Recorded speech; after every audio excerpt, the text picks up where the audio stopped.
विष्णुपदाय कृष्णपृष्ठाय भूतले श्रीमते भक्ति वेदांता स्वामिनिति नमस्ते सारस्वती देवे गौरवाणी प्रचारिणे निर्विशेष शून्यवादी पश्चात्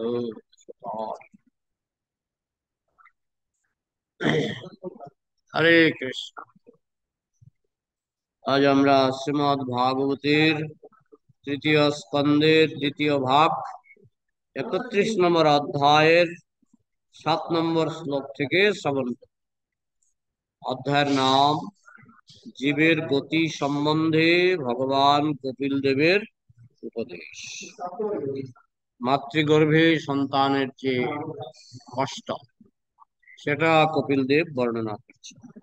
আজকে আমরা 7 নম্বর শ্লোক থেকে শ্রবণ করব এবং যদি সময় থাকে আমরা একাধিক শ্লোক শ্রবণ করার চেষ্টা করব। কটু তীক্ষ্ণ উষ্ণ লবণ রুক্ষ অম্লা টক খাদ্যের দ্বারা শিশু তার সর্বাঙ্গে অসহ্য যন্ত্রণা অনুভব করে। তো এখানে কিভাবে মায়ের খাবারের দ্বারা শিশুর শরীরে যন্ত্রণা হয় সে সম্পর্কে কপিল দেব বলছেন। কারণ মায়ের শরীরটা বয়স্ক শরীর, পুষ্ট শরীর, আর সন্তানের শরীরটা কোমল। সন্তানের শরীরটা হচ্ছে কোমল, তাই মা যেটা সহ্য করতে পারে সন্তান সেটা সহ্য করতে পারে না। তো মা অনেক সময় কি খায় না, বলছে তেতু। তো তেতুটা ওই ওই শরীরে বেশি তেতু সহ্য হয় না। তীব্র খাবার মানে বেশি মশলাদার, তেল ঝাল, ঝাল খাবার, লবণ, বেশি লবণাক্ত খাবার ওই কচি শিশু সহ্য করতে পারে না। আর কি কষায় কষায় মানে হরিতকি এইসব। অনেক সময় বলা হয় যে যে সমস্ত মায়েরা গর্ভবতী তাদের পক্ষে এগুলো নিষেধ আছে।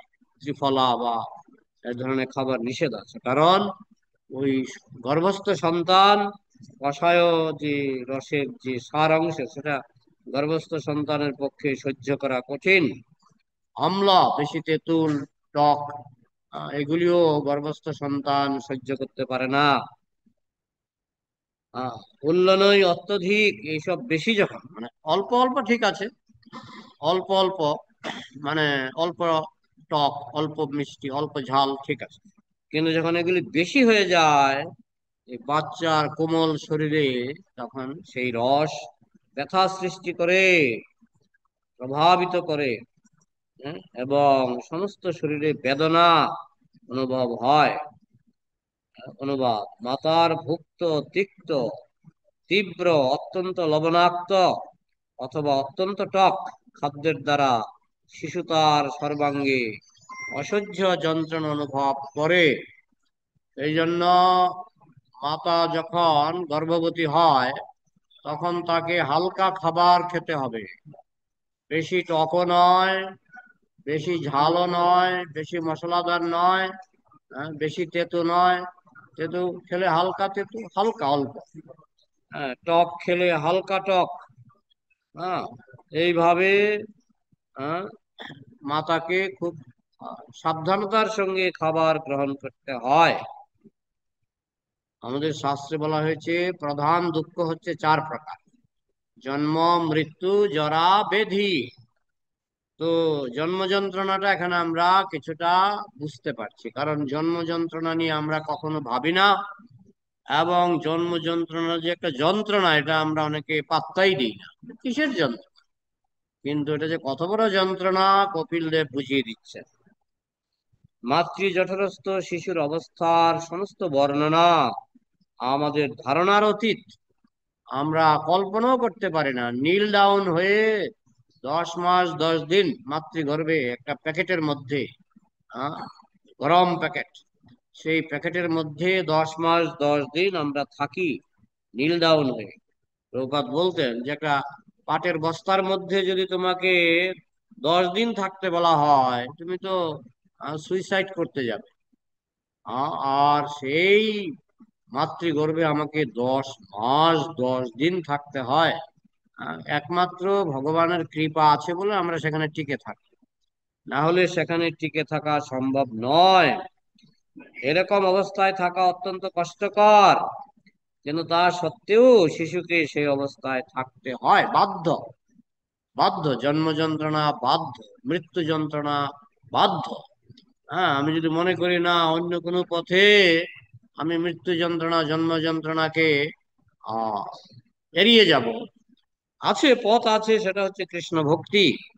এছাড়া এই যন্ত্রণাকে এড়িয়ে যাওয়ার কোনো পথ নাই। প্রভুপাদ বলতেন, গায়ে ঘুম আঁকলে জমে ছাড়ে না, গায়ে ঘুম আঁকলে জমে ছাড়ে না। কেউ যদি মনে করে আমি সারা গায়ে মানুষের পায়খানা গু মেখে বসে থাকবো, যমদূত এসে আমাকে দেখে পালিয়ে যাবে যে গায়ে গুয়ের গন্ধ, আহ তাকে আর ধরবো না, ওরকম নয়। গায়ে গু মাখলে জমে ছাড়ে না, বরং যমদূতের শরীরের গন্ধ আরো আরো বাজে গন্ধ। যমদূতের শরীরে যে দুর্গন্ধ, পায়খানার থেকে বেশি দুর্গন্ধ। হ্যাঁ, এই জন্য ওই গায়ে গু মাখলে জমে ছাড়ে না, মানে কোনো উপায় নাই, কোনো উপায় নাই। যে যমদূত যাতে আমাকে না ধরে, এখানে ঘুষ চলবে না, কোনো কিছু চলবে না, কোনো কিছু চলবে না। ঠিক তেমনি জন্ম যন্ত্রণা আমাদের ধারণার অতীত। এরকম অবস্থায় থাকা অত্যন্ত কষ্টকর, কিন্তু তা সত্ত্বেও শিশুকে সেই অবস্থায় থাকতে হয়, সে বাধ্য। শিশুর চেতনা খুব একটা বিকশিত নয় বলে শিশু তা সহ্য করতে পারে। চেতনা বিকশিত হলে, বেশি বিকশিত হলে সহ্য করা অসম্ভব। এই যে কষ্ট সহ্য করার ক্ষমতা, এটা চেতনার উপর নির্ভর করে। এই যেমন এখন প্রচন্ড গরম, মানুষ সহ্য করতে পারে না, কিন্তু গাছগুলি গাছগুলি তো আরামসে সহ্য করছে। আমি শুনেছি গাছ শীত সহ্য করতে পারে না, এই জন্য শীতকালে গাছের পাতাগুলি সব ঝরে পড়ে যায়, গাছের দুর্দশা শীতকালে। কিন্তু গরম সহ্য করতে পারে, গরমে সে আনন্দ পায়। ওই জন্য দেখবেন এই গ্রীষ্মকালে গাছগুলি খুব তরতাজা হয়ে ওঠে। গ্রীষ্ম বর্ষা শরৎ, এই 3 ঋতুতেই গাছগুলি খুব পুষ্ট, গাছগুলি খুব পুষ্ট, এরা খুব গরম সহ্য করতে পারে। আর মানুষ বলে আমার ফ্যান লাগবে, এসি লাগবে। কেন? তার কারণ হচ্ছে মানুষের চেতনা উন্নত, গাছের চেতনা অবচেতন, ঘুমন্ত, ঘুমন্ত, যার জন্য গাছ কিন্তু এসব সহ্য করতে পারে। ঠিক তেমনি মাতৃগর্ভের শিশু, তার চেতনাটা হচ্ছে অবচেতন, মানে খুব একটা বিকশিত নয়, না হলে এই কষ্ট তার পক্ষে সহ্য করা কঠিন। ঠিক যেমন অপারেশনের আগে ডাক্তার অ্যানাস্থেসিয়া দিয়ে রোগীকে ঘুম পাড়িয়ে দেয়, না হলে ডাক্তার যখন অপারেশন করে, যদি রোগী ঘুমিয়ে না থাকতো, তাহলে সেই অপারেশনের যন্ত্রণা সহ্য করা কঠিন। একমাত্র শুনেছি স্টেলিন, ওই লেলিন স্টেলিন আছে না রাশিয়াতে, স্টেলিনকে যখন অপারেশন করতে গেছে ডাক্তার, ডাক্তার বলেছে আপনাকে অজ্ঞান করতে হবে, স্টেলিন বলছেন না, আমাকে অজ্ঞান করতে হবে না, করুন অপারেশন। তো স্টেলিন জেগেছিল, তার সব নাড়ি ভুড়ি সব কি কি কাটা হয়েছে, তিনি সব জেগে জেগে দেখেছেন। তো স্টেলিনের মতো কয়জন? তো বেশিরভাগই সহ্য ক্ষমতা, সহ্য ক্ষমতা বলা হচ্ছে একমাত্র যারা ক্ষত্রিয়, স্টেলিন অনেকটা ক্ষত্রিয়ের মতো। তো যারা ক্ষত্রিয়, যেমন কর্ণ, কর্ণ তাকে তিনি যখন তার গুরুদেব পরশুরাম ঘুমাতে চাইলেন তার হাঁটুর উপরে, তো কর্ণ আসন করে বসলেন, কর্ণের হাঁটুকে বালিশ বানিয়ে তার গুরুদেব পরশুরাম শুয়ে পড়লেন। সেই সময় একটা বিষাক্ত পোকা কর্ণের হাঁটু কামড়াতে লাগলো, কামড়াতে কামড়াতে হাঁটুর ভিতরে গর্ত করে ফেললো, গর্ত করে একদিক দিয়ে ঢুকলো, আরেক দিক দিয়ে বেরিয়ে গেল।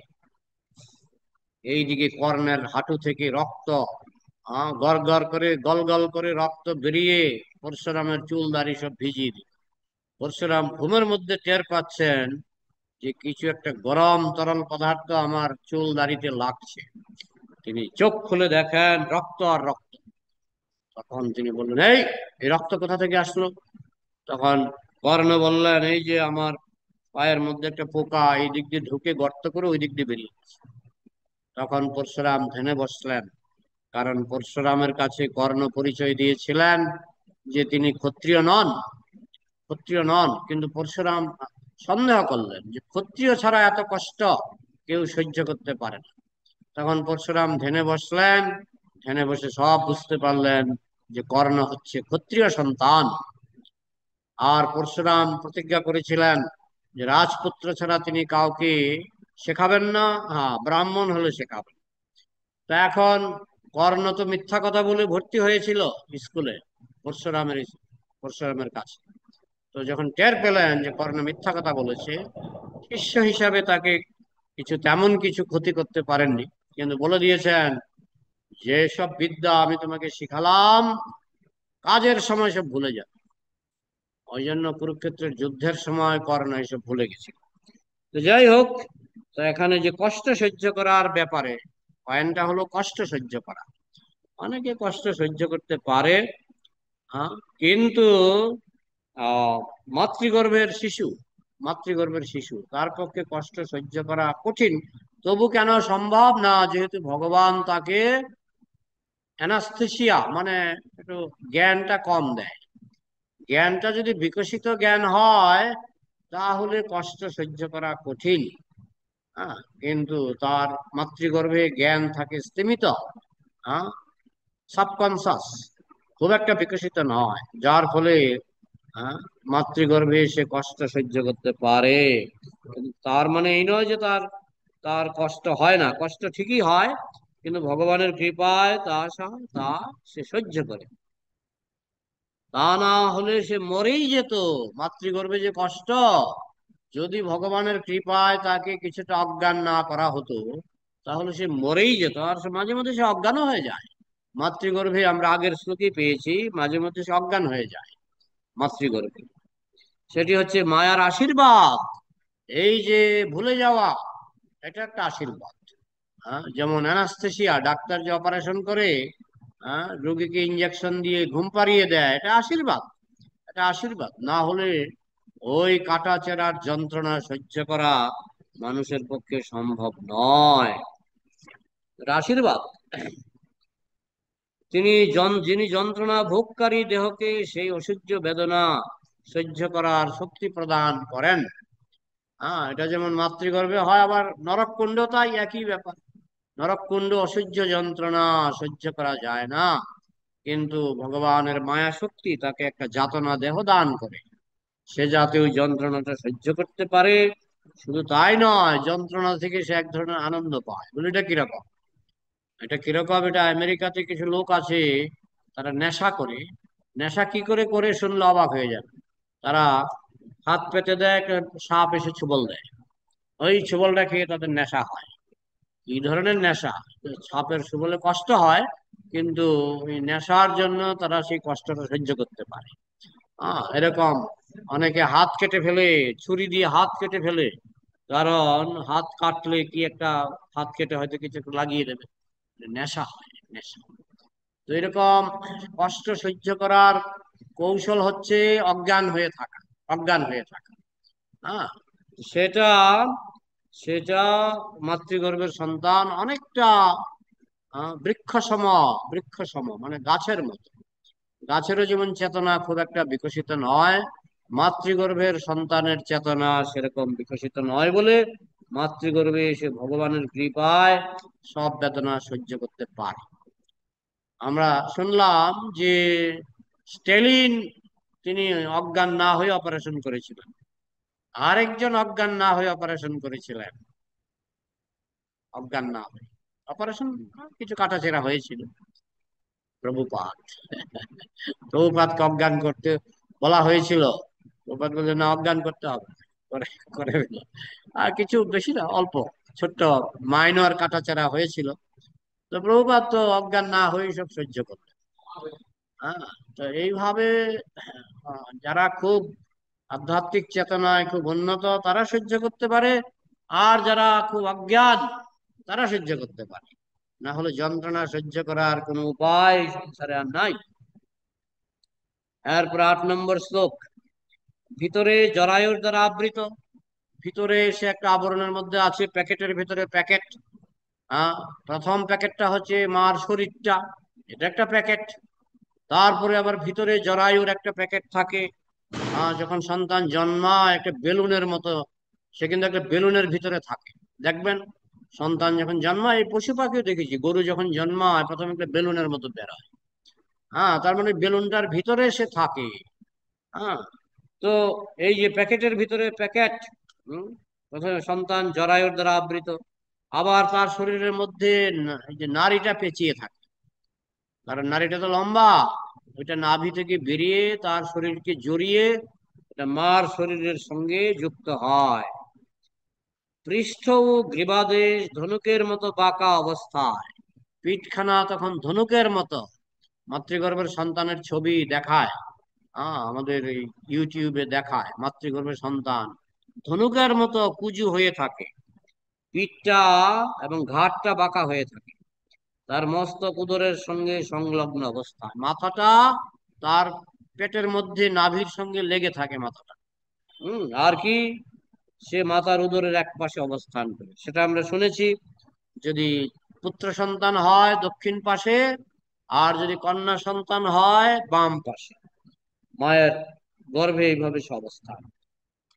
প্রথম দিকে নয়, প্রথম দিকে সে যেখানেই থাকুক, তার যখন 6 মাস বয়স হবে এবং 7 মাসে তার চেতনা আসবে, তখন সে আস্তে আস্তে আস্তে আস্তে মায়ের, পুত্র হলে দক্ষিণ দিকে, কন্যা হলে আহ বাম দিকে চলে যায়। যদি কোনো প্রাপ্তবয়স্ক মানুষকে সেই উদরস্থ শিশুটির মতো সর্বতোভাবে সম্পূর্ণরূপে আবদ্ধ অবস্থায় রাখা হয়, তাহলে তার পক্ষে কয়েক সেকেন্ডের বেশি বেঁচে থাকা সম্ভব হতো না। একটা প্রাপ্তবয়স্ক যেমন আমি আপনি, যদি এরকম মাতৃগর্ভের মতো একটা বদ্ধ জায়গায় রাখা হয় না, কয়েক সেকেন্ডে মৃত্যু হবে। কয়েক সেকেন্ডে মৃত্যু হবে, কারণ প্রথম 6 মাস তো সে শ্বাসই নিতে পারে না। মার শ্বাসই তার শ্বাস। মা যে শ্বাস নেবে সেটাই সন্তানের শ্বাস, কারণ ওইখান থেকে অক্সিজেন সে পায়। আবার মার নিঃশ্বাসের সঙ্গে কার্বন ডাইঅক্সাইড ওইখান থেকেই মার মাধ্যমে বেরিয়ে যায়। প্রথম 6 মাসে শ্বাস প্রশ্বাস নিতে পারে না। 7 মাসে তার চেতনা বিকশিত হয়। তখনও মাতৃগর্ভে আর শ্বাস প্রশ্বাস কতটুকু কষ্ট কষ্ট, কিন্তু ভগবানের কৃপায় সেই কষ্ট সে অনুভব করতে পারে না। কিন্তু একজন বয়স্ক ব্যক্তিকে যদি সে অবস্থায় রাখা হতো, সে কিন্তু মরে যেত। দুর্ভাগ্যবশত আমরা সেই সমস্ত কষ্টের কথা ভুলে যাই, কষ্টের কথা ভুলে যাই। এই জন্য তো আমরা সাধন ভজনে মনোযোগ দিই না, কারণ কষ্টের কষ্টের কথা মনে পড়লে সাধন ভজনে মনোযোগ আসবে। কষ্টের কথা মনে থাকে না, কষ্টের কথা মনে থাকে না, তাই সাধন ভজনে আমরা অবহেলা করি। কিন্তু যারা এই সমস্ত কষ্ট অন্তত শাস্ত্র চক্ষে, শাস্ত্র থেকে শুনে যারা এই সমস্ত কষ্টকে স্বীকার করবে, যে একবার নয় 84 লক্ষ জনী ভ্রমণকালে এরকম কষ্ট যে কত হবে, হ্যাঁ, এই জন্ম যন্ত্রণা, মৃত্যু যন্ত্রণা, আমরা সেই সমস্ত কষ্টের কথা ভুলে যাই এবং জন্ম মৃত্যুর বন্ধন থেকে আত্মাকে মুক্ত করার কোন রকম চিন্তা না করে এই জীবনে সুখী হওয়ার চেষ্টা করি। কষ্টের কথা ভুলে গিয়ে আমরা এই যে জীবনেই সুখী হওয়ার চেষ্টা করি, জানি না যে এই জীবনে সুখী হতে চাইলে আবার কষ্টগুলি ফিরে ফিরে আসবে, আবার মৃত্যু যন্ত্রণা আসবে। মৃত্যুর সময় আমরা ঠিকই বুঝতে পারবো যে শুদ্ধ ভক্ত হলে তো এইসব এই যন্ত্রণা হবে না, মৃত্যু হলেও যন্ত্রণা হবে না। কারণ পরীক্ষিত মহারাজ তিনি হাসতে হাসতে মৃত্যুবরণ করেছিলেন। হ্যাঁ, ভীষ্মদেব তিনি হাসতে হাসতে ভীষ্ম গীতা বলেছিলেন সরসজ্জায় শায়িত হয়ে। শুদ্ধ ভক্তকে যন্ত্রণা স্পর্শ করতে পারে না। কিন্তু মৃত্যুর সময় বেশিরভাগ মানুষ বুঝতে পারবে যে যদি একটু ভক্তি করতাম, যদি একটু শুদ্ধ ভক্ত হওয়ার চেষ্টা করতাম, তাহলে তো এই যন্ত্রণাগুলি ফিরে আসতো না, এই যন্ত্রণাগুলি ফিরে আসতো না। কিন্তু মানুষ যেহেতু ভুলে যায়, হ্যাঁ, ভজিব বলিয়া আসি সংসার ভিতরে, ভুলিয়া রহিনু আমি অবিদ্যার ভরে। অবিদ্যার ফলে মানুষ ওই সমস্ত জন্ম জন্মান্তরের যন্ত্রণা ভুলে যায়, জন্ম জন্মান্তরের যন্ত্রণা ভুলে যায়, এবং সে ভুলে গিয়ে সুখী হওয়ার চেষ্টা করে। কিন্তু সে জানে না তার সমস্ত কষ্টের কারণ হচ্ছে এই সুখী হওয়ার চেষ্টা।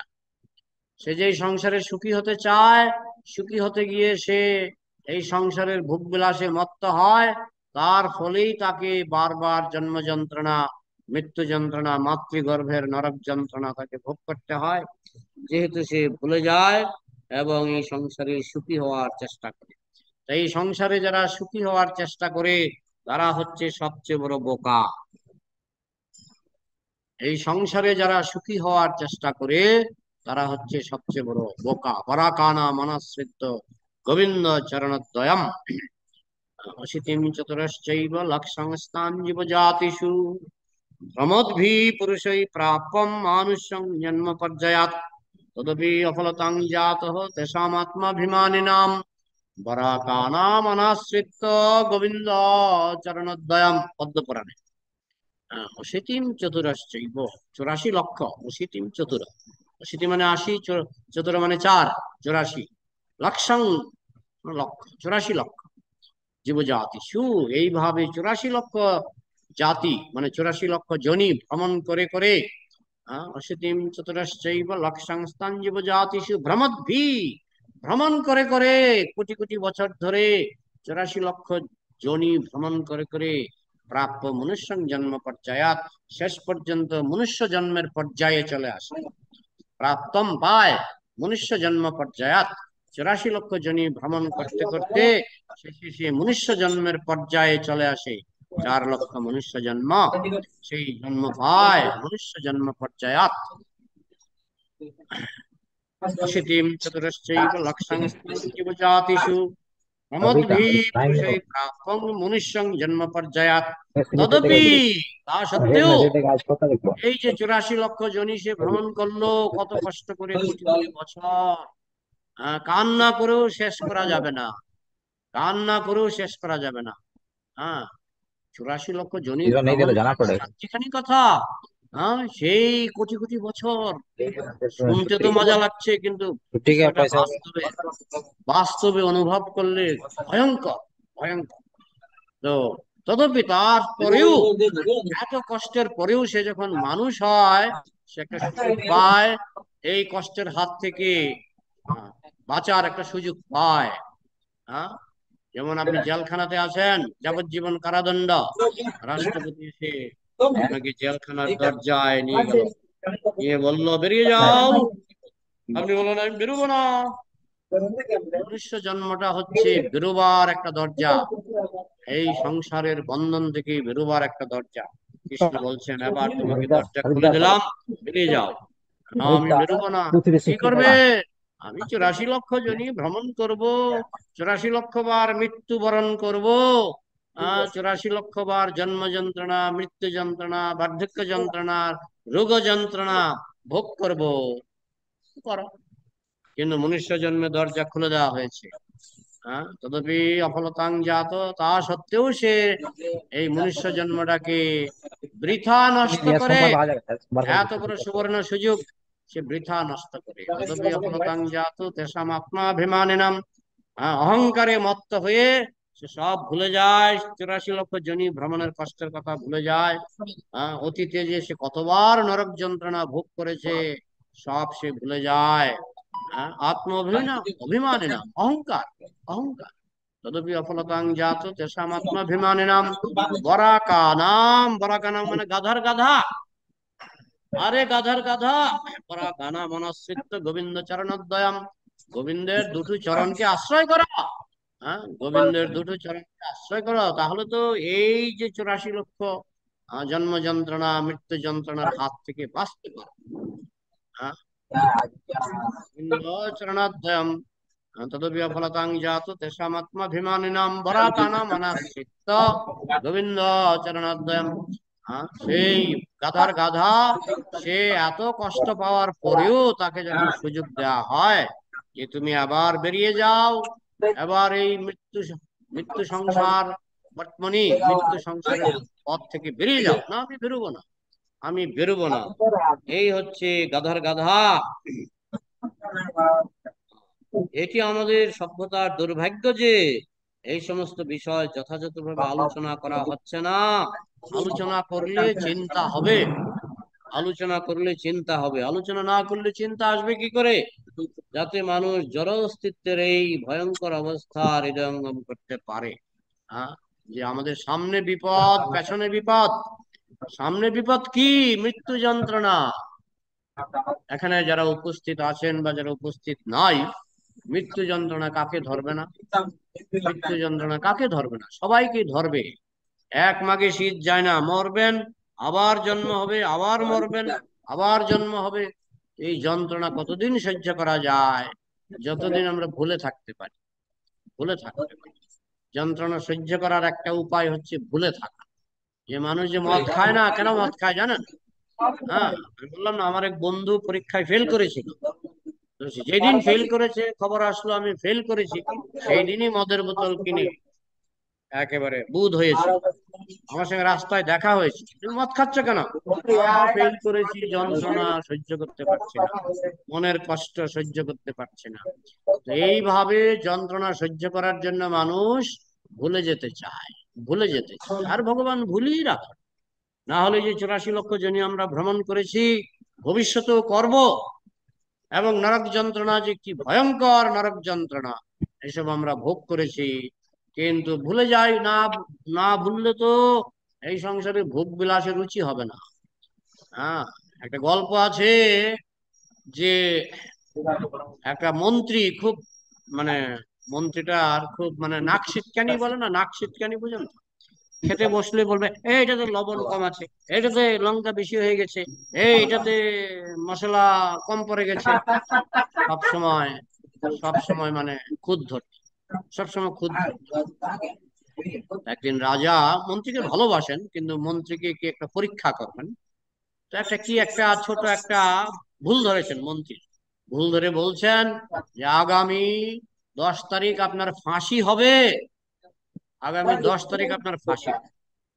তারপরে খাবার তো দেওয়া হচ্ছে, তো মন্ত্রী খাচ্ছেন, কোনোটাতে লবণ কম আছে, কোনোটাতে বেশি আছে, খাচ্ছেন, কিছু বলছেন না। তো 10 দিন পরে রাজা জিজ্ঞেস করছেন, এই 10 দিন যে খাওয়া দাওয়া করলেন, 10 দিন যে খাওয়া দাওয়া করলেন, কই লবণ বেশি, লবণ কম, লঙ্কা বেশি, টক কম, কিছু বললেন না তো, কিছু তো বললেন না। বলবো কি, আমার কাশি হবে এই চিন্তায় আমার, আমি কোনটা লবণ কোনটা নুন তো আমার তো খেয়াল নাই। আমার তো খাচ্ছি আর চিন্তা করছি গলার মধ্যে দড়িটা ঝুলাবে, চিন্তা করছি। তার মানে কি, মৃত্যুর ভয়টা যদি মানুষ বুঝতে পারে না, এই সংসারে এই সুখের পেছনে দৌড়াবে না। মানুষ যেহেতু মৃত্যুর ভয় করে না, নরক যন্ত্রণার ভয় করে না, 84 লক্ষ জনি ভ্রমণের ভয় করে না, তাই সে কত খুঁতখুঁতে হয়ে কেবল ভোগ বিলাস, ভোগ বিলাস, আমার এটা হয়নি, ওইটা হয়নি, হ্যাঁ, কত রকমের নালিশ। কিন্তু যদি সে বুঝতে পারে সামনে আমার মৃত্যু যন্ত্রণা, যদি সে বুঝতে পারে সামনে আমার নরক যন্ত্রণা, সামনে আমার 84 লক্ষ জনি ভ্রমণের যন্ত্রণা, তাহলে সে কিন্তু তখন নিজেকে ওই সুখের পেছনে আর দৌড়াবে না, সুখের পেছনে আর দৌড়াবে না। সে চিন্তা করবে কি করলে এখান থেকে বেরোতে পারি। কি করলে বেরোতে পারো? একটাই রাস্তা খোলা আছে, কৃষ্ণ ভক্তি। কৃষ্ণ ভক্তি, আর কোনো রাস্তা খোলা নাই। সিন্নন্তু বিশ্বে অমৃতস্য পুত্রা বেদাহমেতং পুরুষং মহান্তম আদিত্য বর্ণং তমসঃ पढ़ाओ बता देना आज। পরস্তাৎ पढ़ाओ তমেব বিদিত্বা बता देंगे। অতি মৃত্যুমেতি নন্য পন্থা বিদ্যতে অয়নায়। অয়নায় মানে মুক্তির, মুক্তির আর কোনো পথ নাই। সিন্নন্তু বিশ্বে অমৃতস্য পুত্রা, হে বিশ্ববাসী অমৃতের পুত্রগণ, তোমরা শোনো, শোনো। সিন্নন্তু বিশ্বে অমৃতস্য পুত্রা যদাহমেতং পুরুষং মহান্তম, আমি এক মহান পুরুষের সন্ধান পেয়েছি, পরম পুরুষ, আদি পুরুষ, গোবিন্দ। আমি এক মহান পুরুষের সন্ধান পেয়েছি, এই পুরুষের নাম কৃষ্ণ, ভগবান, আদি পুরুষ। যদাহমেতং পুরুষং মহান্তম তমেব বিদিত্য অতি মৃত্যু মেতি, তাকে জানলে তুমি মৃত্যুকে অতিক্রম করতে পারবে। নন্য পন্থা বিদ্যতে, আর কোনো পথ নেই। অয়নায়, মুক্তির আর কোনো পথ নাই। হ্যাঁ, এই সংসারের দুঃখ যন্ত্রণা, 84 লক্ষ জনি ভ্রমণ, মাতৃগর্ভে যন্ত্রণা। এখানে কপিল দেব কি সুন্দর ভাবে বোঝাচ্ছেন মাতৃগর্ভে যে কি কষ্টটা, কি কষ্টটা। মাতৃগর্ভে কষ্ট, জন্ম যন্ত্রণা, মৃত্যু যন্ত্রণা, বার্ধক্য যন্ত্রণা, রোগ যন্ত্রণা, কত যন্ত্রণা। আমি একবার আমার এক আত্মীয়কে নিয়ে কলকাতা মেডিকেল কলেজে ভর্তি হয়েছিলাম। 1 মাস আমার আত্মীয়ের দেখাশোনা করতাম। হ্যাঁ, 1 মাস হাসপাতালে ছিল। আমার চারপাশে প্রতিদিন 2-3টা করে রোগী কমপক্ষে ইমার্জেন্সিতে ছিল। 2-3টা করে রোগী মরত। এক একটা রোগ দেখে আমার মাথা গরম হয়ে গেছে। হ্যাঁ, একটা যুবক, তার পেটে আলসার, কি কান্না তার, আলসারের যন্ত্রণা। আর একটা ছেলে একটু পরে পরে লাফ দিয়ে খাটে বসে, লাফ দিয়ে খাটে বসে হাত পা ছুঁড়ে মারে। হ্যাঁ, তারপর আবার হঠাৎ করে নিস্তেজ হয়ে শুয়ে পড়ে। এইসব রোগ আমি ওই হাসপাতালে না গেলে আমি দেখতেও পারতাম। ভগবান আমাকে নরক দেখিয়ে দিয়েছে কিছুটা, কিছুটা ওই যখন আত্মীয়ের যত্ন নিতে গেছি আমি দেখলাম। আরেকটা ছেলে এত জোরে চিৎকার করতো, তার জন্য কেউ ঘুমাতে পারছিল না। তো ভোরবেলায় সারা রাত চিৎকার করেছে, ভোরবেলায় ডাক্তার এসে বললো মরে গেছে। মানে সারা রাত তার কি ব্যথাটা হয়েছিল একবার ভাবুন, তার চিৎকারে কেউ ঘুমাতে পারছে না। তো নরক তো এখানেই আমরা দেখতে পাচ্ছি। তারপরেও যে নরকের কথা আমরা শাস্ত্রে পাই, এটাও সত্য। হ্যাঁ, এখানে তো কিছু কষ্ট হয়, কিন্তু আসল কষ্টটা তো নরকে। লক্ষ লক্ষ বছর, লক্ষ লক্ষ বছর গরম তেলে সিদ্ধ করবে কিন্তু মরবেন না। না, আমি বিশ্বাস করি না। বিশ্বাস করে না। ওই রাজা আগের দিনে, এখন তো এসব নাই, এসব শাস্তি নাই। আগের দিনে রাজা কি করতো, যে চোর চোর ডাকাতকে ধরে নদীতে নিয়ে যেত, মানে রাজার লোক নদীতে নিয়ে যেত, নিয়ে নদীর মধ্যে চুবিয়ে ধরতো। তখন জলের মধ্যে চুবিয়ে ধরলে শ্বাসকষ্ট তো হবেই। সে যখন এরকম বগলা তুলতো, তখন রাজার লোকরা তাকে আবার উপরে তুলতো। উপরে তুললে সে মানে মৃত্যুর আগেই তাকে উপরে তুলে দিত। আরেকজন থাকতো জোকার, সে গিয়ে জোকিং করতো তার সামনে। জোকিং, জোকিং করলে তো অনেক সময় হাসি চলে আসে না? তো হ্যাঁ, হ্যাঁ, সে সে যদিও একটু আগে দেখেছে যে তার মানে প্রাণ যায় যায়, জোকার এসে যখন জোকিং করে, এসব সাধারণ জোকার নয়, ভালো জোকার, জোকিং করে সে একটা হাসি দেয়। আবার তাকে জলের নিচে চুবিয়ে ধরে, আবার আবার তাকে জলের উপরে তুলে। দণ্ডজনে রাজা যেন নদীকে চুবায়, ঠিক তেমনি মায়াদেবী আমাদেরকে এইভাবে, হ্যাঁ, আমরা হাসি হাসি দিলে আবার চুবিয়ে ধরে। বুঝেছেন? ফুটবলের মতো এক গ্রহ থেকে আরেক গ্রহে, এক দেহ থেকে আরেক দেহে আমাদেরকে যে কি কষ্টটা দিচ্ছে, তার জন্য দায়ী কে? দায়ী তো আমরাই। চাবি তো আমার হাতে, আপনার চাবি আপনার হাতে, আমার চাবি আমার হাতে। আমি যদি অসৎ পথে চলি এসব হবে, আমি যদি সৎ পথে চলি এসব থেকে ছটকারা, এসব থেকে ছুটি পাবেন। যে বিশ্বাস করে সে সৎ পথে চলে, যে বিশ্বাস করে না সে সব ভুলে যায়, ভুলে গিয়ে সে অসৎ পথে জীবন যাপন করে। এইভাবে আমাদের, হ্যাঁ, দুঃখের নাহিকো শেষ, দুঃখের শেষ নাই। উপায় হচ্ছে কৃষ্ণ ভক্ত হয়ে, কৃষ্ণের সেবা করে, কৃষ্ণের অনুগত হয়ে, কৃষ্ণ যা করতে বলেছেন সেগুলি করতে হবে, আর দাসত্ব করতে হবে, তাকে খুশি করতে হবে। তাহলে ছুটি হবে, না হলে ছুটি হবে না। তা এখানে আজকে আমরা 8 নম্বর শ্লোক পর্যন্ত শ্রবণ করলাম। আগামীকাল আমরা 9 নম্বর শ্লোক থেকে শ্রবণ করব। কারো যদি কিছু প্রশ্ন থাকে, আজকে অনলাইনে অনেকে এসেছ, রিয়া বারুই, বাণী মন্ডল, জয়শ্রী মন্ডল, সরস্বতী বাউরি, চন্দ্রাবতী বৃন্দা দেবী দাসী, সুমান মন্ডল, তোমরা অনেকে আছো। তো তোমাদের কিছু প্রশ্ন থাকলে আনমিউট করো। আপনাদের কিছু প্রশ্ন থাকলে হাত তুলুন। আর কিছু প্রশ্ন আছে? অমল কীর্তি প্রভুর কোনো প্রশ্ন আছে? হ্যাঁ,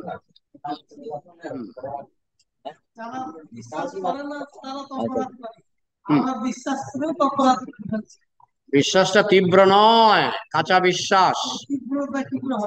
তীব্রেণ ভক্তি যোগেন যজত পুরুষং পরম, এই জন্য তো লেগে থাকতে হবে। সাধু সঙ্গে হরি কথা নববিধা ভক্তি করতে করতে বিশ্বাসটা শক্ত হবে, বিশ্বাসটা শক্ত হবে। হ্যাঁ, যেমন বাচ্চাকে যখন নার্সারি স্কুলে ভর্তি করানো হয়, বাবা বলে ভালো করে পড়াশোনা কর যাতে বড় হয়ে ডাক্তার হতে পারবি। নার্সারির বাচ্চা বলে, ডাক্তার হতে পারবো? আমার আজকে খেলতে হবে, আমার টেলিভিশন দেখতে হবে, হ্যাঁ ডাক্তার হতে পারবো? আহ, বাবার কথা তো বিশ্বাস করে। সে যখন ক্লাস 8-এ উঠে, ও আমার তো ডাক্তার হতে হবে, না হলে তো আমার রিক্সাওয়ালা হতে হবে, তো বিশ্বাসটা বাড়ে। মাধ্যমিক পাশ করার পরে ফার্স্ট ডিভিশনটা পায়, বিশ্বাসটা আরো বাড়ে। হ্যাঁ আমাকে ডাক্তার হতেই হবে। হ্যাঁ, তো বিশ্বাসটা কাঁচা অবস্থায় বিশ্বাসটা কাঁচা থাকে, যখন আপনি পেকে যাবেন তখন বিশ্বাসটাও পাকা হবে। বোঝা গেল? ঠিক আছে। পাকাতে গেলে নার্সারির ছাত্র কি করে বিশ্বাস পাকা করে বলুন? নার্সারির ছাত্র সে ডাক্তার হবে, সে বিশ্বাসটা পাকা করে কি করে? আস্তে আস্তে উপরের ক্লাসে উঠে, হ্যাঁ আস্তে আস্তে উপরের ক্লাসে উঠলে বিশ্বাস এমনি পেকে যায়।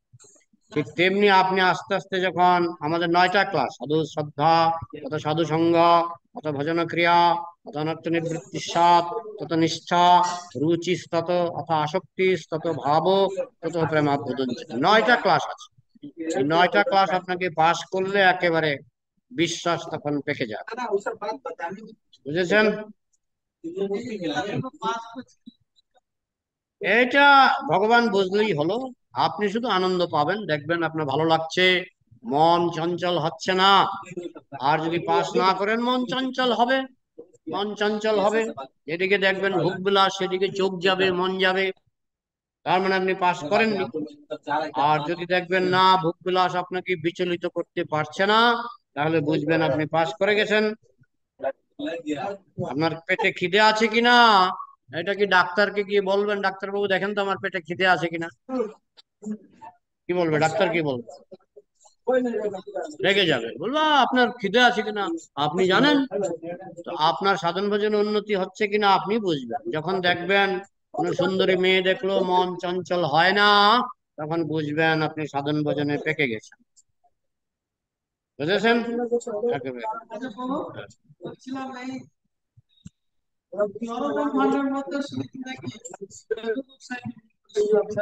হুম, ওইটা আপনি খাতা কলম নিয়ে আসবেন, আমি দেখাবো কিভাবে কোন বিষ্ণু কোথায় আছে, আমি একদিন ছবি এঁকে বুঝিয়ে দেবো। ঠিক আছে, আমি রাখছি। জয় শিল প্রভুপাদ কি, সমবেত বৈষ্ণব ভক্তবৃন্দ কি।